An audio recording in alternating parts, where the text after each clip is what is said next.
গত 18 জুলাই ভারতের কেন্দ্রীয় স্বরাষ্ট্রমন্ত্রী Amit Shah Siliguri corridor chicken neck পরিদর্শন করেন। কৌশলগতভাবে অত্যন্ত গুরুত্বপূর্ণ ও সংবেদনশীল এই অঞ্চলটিকে ভারতের উত্তর পূর্বাঞ্চলীয় রাজ্যগুলোর লাইফলাইন বা জীবনরেখা হিসেবে অভিহিত করা হয়। বিএসএফ কর্মকর্তা ও রাজনৈতিক ব্যক্তিদের সাথে নিয়ে স্বরাষ্ট্রমন্ত্রী এই সংকীর্ণ ট্রানজিট বা যাতায়াত অঞ্চলের নিরাপত্তা পরিস্থিতি মূল্যায়নের জন্য উচ্চ পর্যায়ের নিরাপত্তা বৈঠক করেন।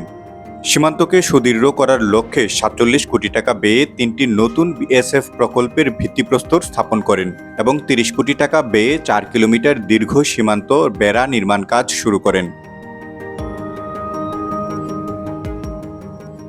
অনুপ্রবেশ রোধে ভারত সরকার বিদেশি প্রযুক্তি ব্যবহারের উপরও জোর দিচ্ছেন, যার মধ্যে রয়েছে রেডিও ভিত্তিক স্মার্ট ফেন্সিং। সীমানা বা বেড়া ক্ষতিগ্রস্ত বা তাতে হস্তক্ষেপ করা হলে এটি বিএসএফ কর্মীদের স্বয়ংক্রিয়ভাবে সতর্কবার্তা প্রদান করে। বিদেশি প্রযুক্তির মধ্যে রয়েছে ইনফ্রারেড অ্যালার্ম সিস্টেম। দুর্গম ও কঠিন ভূখণ্ডে অদৃশ্য আলোক রশ্মির মাধ্যমে কোনো কিছুর নড়াচড়া শনাক্ত করতে এটি ব্যবহার করা হয়। এছাড়া রয়েছে ডিজিটাল গেট ম্যানেজমেন্ট সফটওয়্যার।